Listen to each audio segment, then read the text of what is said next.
नमस्ते। जयपुर से रमा शंकर तिवारी जी पूछ रहे हैं कि अहंकार क्या है। सवाल तो बड़ा वाजिब है। अहंकार हमारी अंदर मौजूद सबसे कमजोर भावना का नाम अहंकार है।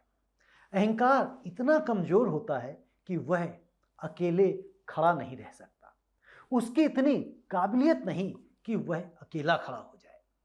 उसे सहारे की आवश्यकता होती है, और जिसे सहारे की आवश्यकता हो वह ताकतवर तो नहीं हो सकता, पावरफुल तो नहीं हो सकता। अहंकार को सिर्फ सहारा ही नहीं चाहिए, बल्कि उसे भोजन भी चाहिए। जैसे अमर बेल जिस पेड़ पर पनपती है उसे ही खा जाती है, उसी तरह अहंकार मनुष्य का नाश कर देता है।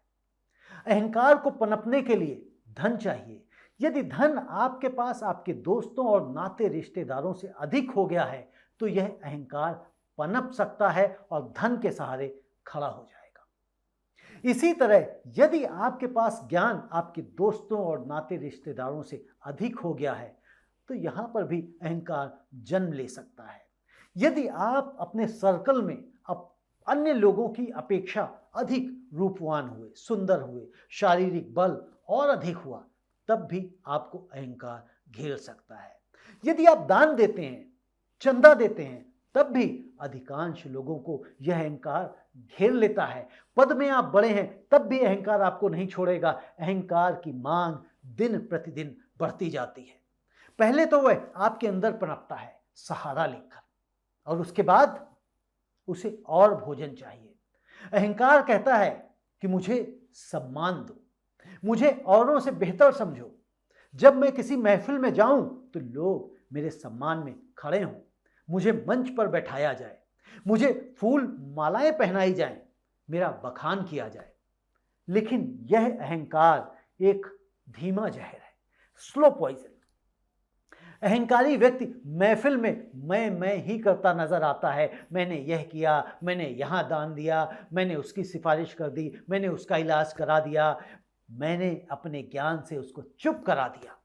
अहंकारी व्यक्ति दूसरों की तौहीन करता है। व्यक्तियों के पास से यदि वह संपदा चली जाए जिसके सहारे अहंकार ने उसके अंदर जन्म लिया था तो लोग भी ऐसे लोगों से दूरियां बना लेते हैं। अब सवाल यह है कि अहंकार को मार कौन सकता है। जब इतना खतरनाक है तो उसे मारना चाहिए, और मार कौन सकता है? क्या अहंकार को मारने के लिए उसके सहारे को खत्म कर दें? नहीं, बिल्कुल नहीं। बताता हूं कि इसे कैसे खत्म कर सकते हैं। आपको एक सच्ची घटना सुनाता हूं।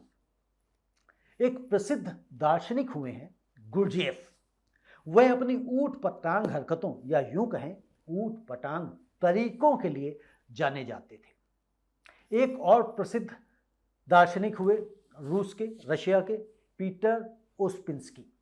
पीटर ओस्पिंस्की ने सत्य के ऊपर एक 1700 से अधिक पन्नों की किताब लिखी हुई थी और अन्य किताबें भी लिखी। वह अपने आप को बहुत ज्ञानी समझता था, अर्थात अहंकार ने उसे घेर लिया था। उधर गुरजेफ की भी बड़ी चर्चा थी, उसके ज्ञान की, उसके उपदेशों की, उसके फॉलोअर्स की। तब पीटर ने सोचा क्यों ना गुरजेफ से मिला जाए और देखा जाए कि कितना ज्ञान है उनके पास। हालांकि वे मुझे क्या सिखा पाएंगे, लेकिन चलते हैं, समझते हैं।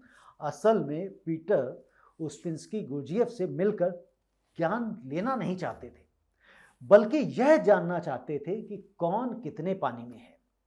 खैर, पीटर पहुंच गए गुरजेफ से मिलने। जैसा मैंने बताया कि गुरजेफ ऊट पटांग हरकतों के लिए प्रसिद्ध थे, और साहब ने पीटर को इंतजार कराया।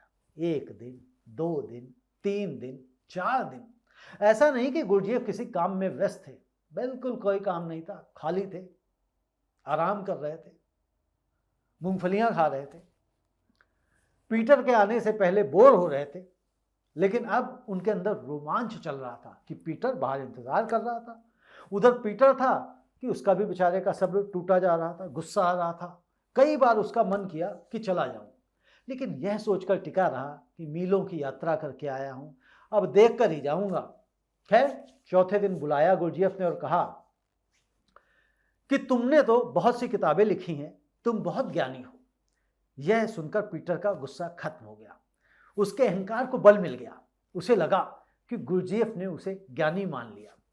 लेकिन गुरजीएफ तो गुरजीएफ ने पीटर को एक कलम और एक कागज देते हुए कहा कि इसमें एक तरफ वह लिखो जो तुम जानते हो और दूसरी तरफ वह लिखो जो तुम नहीं जानते, क्योंकि जो तुम जानते हो उस पर बात करके समय व्यर्थ करने का क्या फायदा, जो नहीं जानते हो हम उस पर चर्चा करेंगे। पीटर यह सुनकर हैरान हो गया। उसने इस परिस्थिति की कल्पना नहीं करी थी, उसने कभी सोचा नहीं था कि क्या ऐसा कुछ है जो उसे नहीं आता।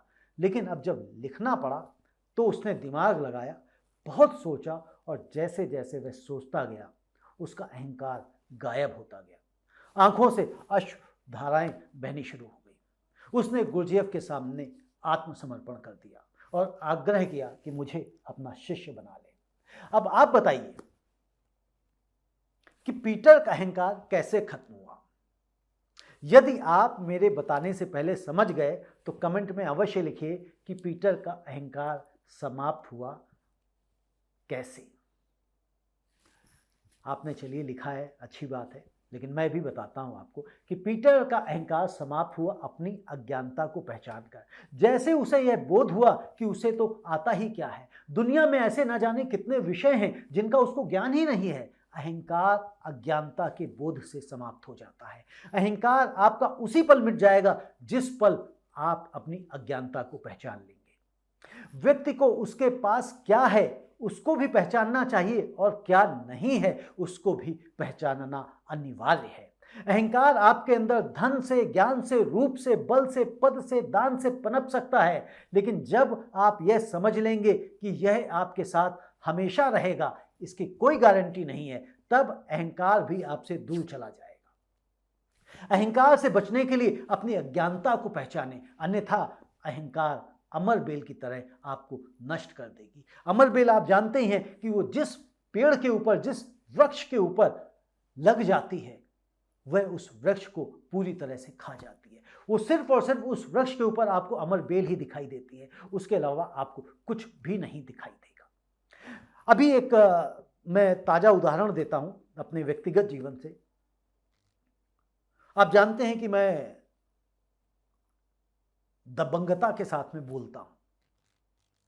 मैं बिल्कुल नहीं डरता जब मैं लिखता हूं या बोलता हूं कि कौन क्या सोचेगा, कौन क्या कहेगा, क्योंकि जो मुझे सच लगता है मैं वो बोलता हूं। अभी किसी एक संगठन में भ्रष्टाचार चल रहा था, तो वहां पे मैंने कुछ प्रश्न खड़े किए भ्रष्टाचार को लेकर कि भाई इतने पैसों का गबन हुआ है तो इसकी हिसाब किताब दिया जाए और जो बचे हुए पैसे हैं वो वापस किए जाए। खैर अभी तक तो ना हिसाब किताब दिया गया है ना पैसे वापस आए हैं, लेकिन जिन सज्जन ने यह काम किया है उनके समर्थन में भी कई सारे लोग आ गए। और हमेशा होता है, जो व्यक्ति लीडर होता है, कुर्सी पे बैठा होता है, पद पे बैठा होता है, उसके चमचे बड़े सारे होते हैं, किसी भी पद पे हो। तो जब मैंने आरोप लगाया तो मैंने तथ्यों के साथ आरोप लगाया, तथ्य दिए कि यहाँ पे ऐसे ऐसे आपके पास ये पैसे बचते हुए नजर आते हैं, जो मेरा अनुमान है। अगर आपको लगता है ये गलत है तो आप उसका हिसाब देके इसको सही करें, अन्यथा आप सबको पैसे बराबर से बांट दें लोगों को जिनसे आपने लिए हैं। उन्होंने पैसे तो नहीं दिए, ना हिसाब दिया। अब उनके बचाव में जो लोग आ गए, अब उसमें कुछ लोग ऐसे लिखते हैं कि जो आप लिख रहे हैं ये हाफ नॉलेज है। तो मैंने उनसे कहा, प्रभु अगर नॉलेज हाफ है तो इसको पूरा कर दीजिए, फुल कर दीजिए। फुल नहीं करते, और वो एक बार नहीं कई बार लिख चुके, 5-6 बार एक ही सज्जन ने लिख देते हैं। एक और सज्जन आ गए, पहली बार आए, उन्होंने बड़ा ताबड़तोड़ लिखा कि मैं बड़ा ज्ञानी हूँ। उन्होंने दर्शाया कि मैं बहुत ज्ञानी हूँ, बहुत नॉलेजेबल हूँ, मुझे भाषा का भी ज्ञान है। तो मैंने उनसे कहा कि प्रभु आपको यदि भाषा का ज्ञान है और आप बहुत ज्ञानी हैं तो कृपया करके जो मैंने सवाल खड़े किए हैं, जिनको आप गलत बता रहे हैं, जिनको आप बेसलेस कह रहे हैं, जिन तथ्यों में कोई आरोप नहीं है, बेसलेस हैं ये, उसके तथ्य देकर आप उसको नकारें। सिर्फ यह कह देने से कि ये बेसलेस हैं तो बेसलेस नहीं हो जाएगा। उसके बाद वह शांत बैठ गए। क्यों? क्योंकि उनको लगता है कि वो ज्ञानी है। सिर्फ बोल देने से ज्ञान नहीं होता ना। अगर आप वास्तव में ज्ञानी हैं और आप सामने वाले को कह रहे हैं ये बेसलेस एलिगेशंस हैं, इन तथ्यों इन आरोपों में कोई तथ्य नहीं है, तो आप तथ्य देकर उनके आरोपों को झुठलाएं। लेकिन तथ्य उनके पास है नहीं, उन आरोपों को झुठला वो पा नहीं रहे हैं। तो यहां पे मैं बताना चाह रहा हूं कि सिर्फ ये जो हम कहते हैं ना कि मैं बहुत ज्ञानी हूं, ये ज्ञानी अगर आप 4 लोगों के बीच में बैठ के बोल लेते हैं और 2 लोग सुन लेते हैं, 1 लोग मान लेते हैं, तो उससे ज्ञानी नहीं हो सकते। ज्ञान हमेशा सुनने से आता है, जानने से आता है।